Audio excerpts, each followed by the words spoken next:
So my name is James. Hi, James. I'm What? Shari. Nice to meet you. Nice to meet you. Sherry. Shari. Oh, nice. I haven't heard that spelling before. Yeah. Cool. So I'm 24. I'm learning about the world through other people's eyes. Since I've just moved here to New York, I'm learning about it through 100 people in New York's eyes. And I'm asking three big questions. The kind of theme of the series is the word Sonder. I'm calling this the Sonder Series. The word Sonder means the realization that every person has a life as crazy and complex as your own, Right. which I think helps the world have a little more empathy Right. when you know that like there's a whole universe in that other person. So on that theme, the first question is, what's your story? So my story is that I was born in New York City, but when I was about four, and I was born in Astoria. But when I was about four, my parents moved because of my dad's work to Connecticut, a small town called Norwich. We were probably there until I was about, I'd say, from like four until about seven. And then we picked up and moved to North Miami Beach, Florida, again Whoa. for my dad's job. And I am Jewish, so they put me in like a Jewish all day school, um, which was different. And then we lived there until I was in eighth grade, and we picked up and moved again, so I had to leave my friends. And back then there was no social media or FaceTime. You had to write letters and things. People just didn't really do that anymore, so you kind of lost touch with people. Then we moved to New Jersey, and we were in a small town in New Jersey, Highland Park, New Jersey, which I really liked. And I actually got to finish high school there. I started going to Rutgers for a little while, but my dad had a heart attack and a stroke, and Wow. so I just stopped going to school to help take care of him for a while. Um, I then myself was living alone in New Jersey for a little while, and then I picked up and moved to Orlando, Florida to go work at the new, at the time, Disney MGM Studios, which is the Hollywood Studios now. Whoa. I became a tour guide. My parents moved to Miami, so we were all in Florida then. Um, and I met someone and got pregnant before having gotten married, but then got married. Were And you I guys had talking about getting married and all of that? no, Okay. it was Yeah. very surprising. Yeah. I mean, now that I'm older, it shouldn't have been surprising, but when you're that age, you do Yeah. things that you don't think about. Yeah. And then we did get married, and then we had another child, and we were together until officially 2004 when we got divorced, but I really started wanting to get a divorce around the time my dad passed in 1998. So we did end up getting divorced, and then the divorce came through in 2004. I remarried my soulmate in 2008. No, I'm sorry, 2007. And we live here now. And in 2008, we had another child. So I have three children. Various age differences. My one daughter is about 35. She lives in Astoria now. My son, who's about 33, lives in Orlando. He's back in Orlando. He went to NYU and then went back to Orlando after COVID. And my son Jacob is here. He's 17 and he's a professional actor. Nice. So here I am. Here you are. I never did get to do more than get an AA degree. I kind of wish I could. I'm still dabbling with the thought of it, but I kind of feel like, do I really want to start going back to school? But What are you most excited about in your life right now? I am most excited about my daughter just got married, so Wow. I'm excited to see what my children do now. Yeah. My son just got a girlfriend in Florida, and I got to meet her, and I really liked her. So I'm excited that he's happy. Yeah. I'm excited that my daughter got married, and he's definitely her soulmate. They've been together a long time, and they're really happy. And I'm excited to see what my 17-year-old does with his future. I love it. I think one thing that is maybe rarer in today's age, or at least there's a narrative that it is rarer, is like the whole marriage and long-term relationships thing. Right. What do you think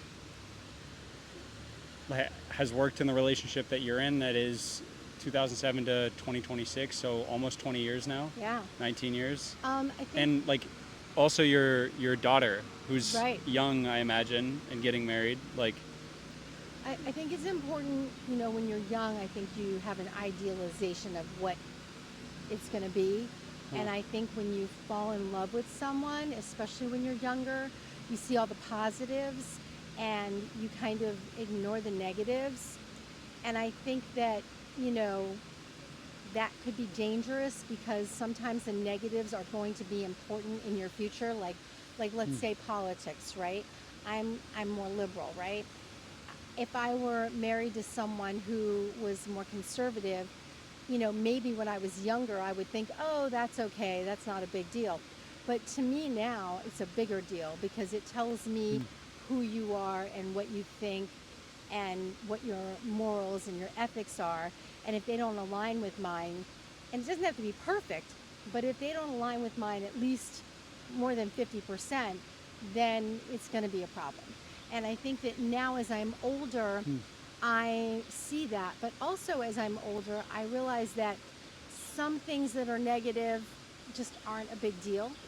And, those are things that you can let go and focus on the things that are more important in the negatives. one last curiosity question.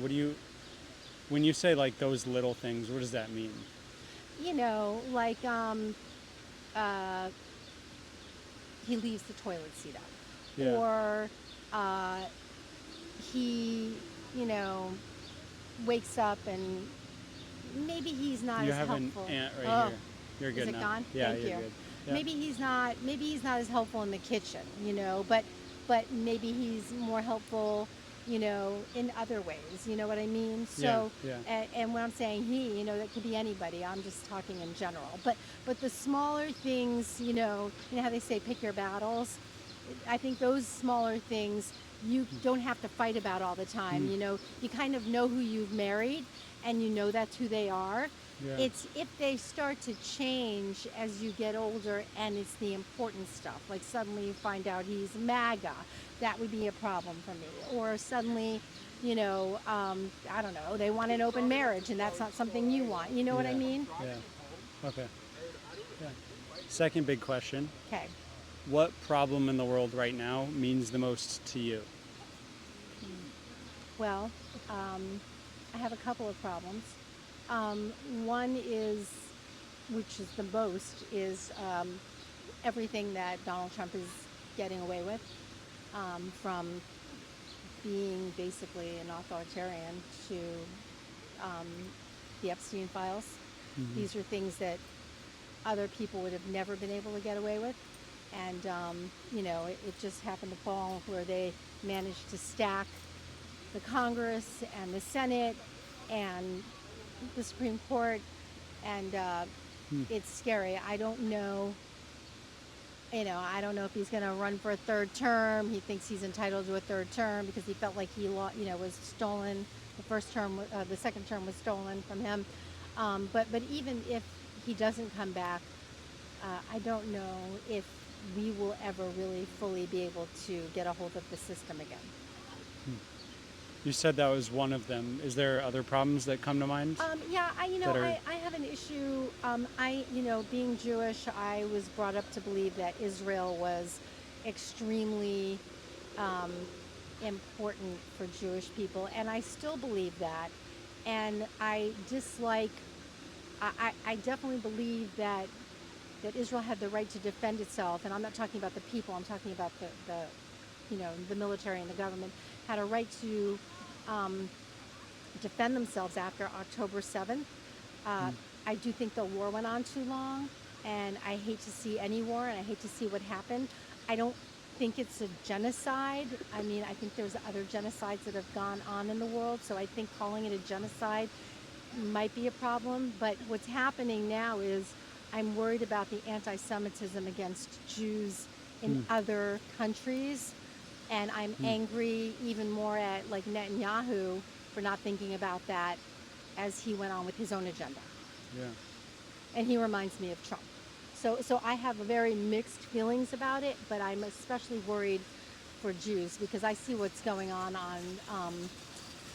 social media, and there's Holocaust deniers, and there's Wow. people that are yelling at just random Jews in the street, and I mean, or slapping them, and that scares me. That scares me. They don't even know my politics, and you're gonna like attack me. Yeah. That scares me. That scares me for my children. Yeah, that's kind of wild. A more positive question Okay. is the third big one, which is uh, what person in your life that you've met has impressed you the most, and what about them was impressive to you? Well, I mean, I met Michelle Obama, Well, and she's impressed me a lot. She's very intelligent. Um, she has, I think she's a good mom. She seems to be a good mom. She seems to have her head together. I mean, I only met her for about 15 minutes. So that's a very like basic, generalized. If you were going to ask me like what person who's in my life impressed me the most, um, when I think about it now, probably my mother, which I didn't appreciate when I had her. But, when she was younger, she was like one of 13 kids, and they were born in Puerto Rico. And they moved here, like they were sent here one by one because her mom died when she was young. Um, well, when she was young. Her mother was 36 when she died. So that her stepmother started shipping them all here. And even though this was in a time where women really didn't work and they got married and they stayed married whether they were unhappy or not, my mom did work. And when she wasn't happy in her first marriage, she got a divorce, even back then when she shouldn't have gotten a divorce. yeah, And then she met my dad, who was basically the love of her life. But she was strong, and even though she didn't get a lot of schooling, she learned English. She was amazing in math, and I think that I think that's pretty impressive. yeah, that is pretty impressive. Extra credit question, Okay. really short. Instead of asking people for New York advice, I'm asking for New York challenges. What's your New York challenge? That's a hard one. I think I think maybe the challenge is going to be long term, and right there. I think the challenge is going to be more long term for you, and I think Yeah. it's not letting the city make you um, colder and angrier and more of a cynic. Hmm. It seems to do that to people. I think it does. I try not to let it do that to me. I try to enjoy it. Like, it's really a lot easier to enjoy it in beautiful weather and in the summer and the spring than it is during the winter, Yeah. because in the winter it's so dark and cold. Um, and I think there's a lot of people who are very curious in the city. Yeah. I think that you know, it's really I'm kind of an empath, so it's hard for me to walk by people who are asking for help. Yeah. And even now, like even though if I don't have cash on me, I'll go into a store and I'll ask them, can I buy you something instead? And so Yeah. I'll go in and buy a sandwich or buy water or something, whatever they ask me for, I try to buy, um, within reason. And I think there are people that walk by and they're like, they don't really need anything or whatever. And I think, people allow the city to get to them. Yeah. The speed of the city seems to kind of drag people with it. Right. Little bit. But it also kind of takes away their empathy. Yeah. Their ability And to be present and even sit in that. exactly. Yeah. Thank you. You're welcome. Shari, Yes, with an I. that's right. There we go. My plan is to do, yes. Yeah.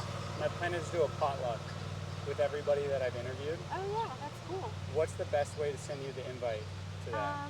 You can send it to my email. Perfect. I'll stop my phone.